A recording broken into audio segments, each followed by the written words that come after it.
La joie de la qualification est encore fraîche. 12 ans après leur épopée brésilienne, les Fennecs ont décroché leur billet pour la Coupe du Monde de la FIFA 2026, un événement historique qui verra pour la première fois 48 nations s'affronter aux États-Unis, au Canada et au Mexique. Mais à mesure que l'excitation retombe, une réalité mathématique implacable commence à poindre. L'Algérie se dirige tout droit vers un tirage au sort particulièrement périlleux lors de la cérémonie prévue le 5 décembre à Washington DC. Un classement FIFA qui condamne l'Algérie.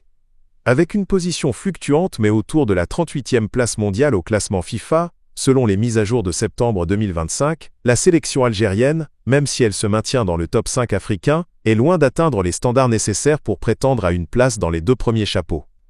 Cette situation est la conséquence directe d'une décennie d'absence au mondial, ce qui a empêché les Verts d'accumuler les précieux points FIFA.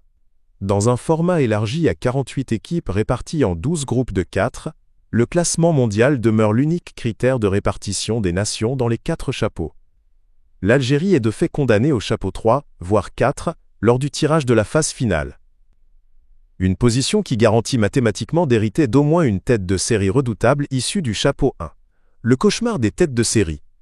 Le chapeau 1 s'annonce d'une densité rare, rassemblant l'aile élite mondiale. L'Espagne, la France, l'Argentine, tenante du titre, l'Angleterre, le Portugal, le Brésil, les Pays-Bas, la Belgique et la Croatie sont des prétendants logiques, aux côtés des 3 pays hôtes, États-Unis, Canada, Mexique, qui seront automatiquement têtes de série dans des groupes différents.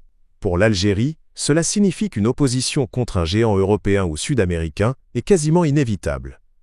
Imaginez un duel face à l'Argentine de Lionel Messi, la France de Kylian Mbappé, ou le Brésil, autant de scénarios qui feraient frémir les supporters tout en promettant des affiches inoubliables.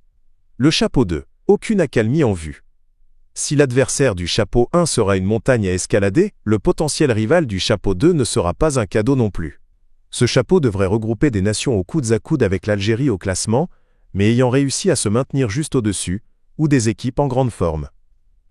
L'on pourrait y retrouver des formations redoutables comme l'Allemagne, le Danemark, la Suisse, ou encore des puissances africaines comme le Maroc ou le Sénégal, déjà qualifiées.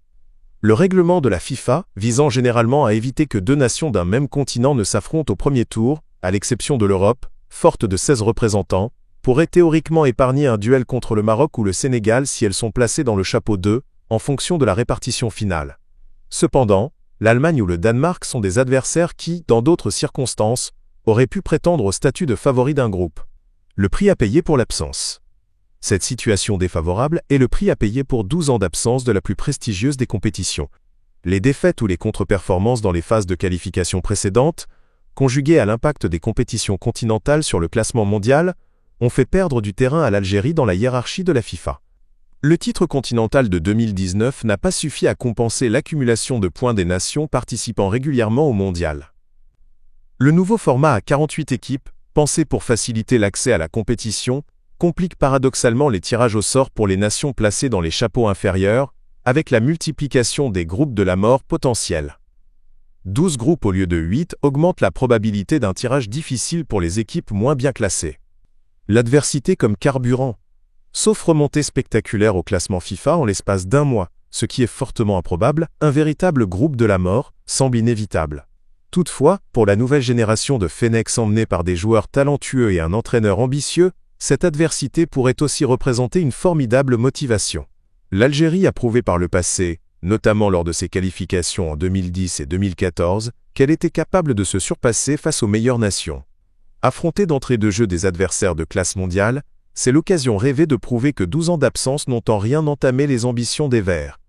Le chemin sera semé d'embûches, mais c'est souvent dans la difficulté que l'aile, âme des Fennecs se révèle la plus forte.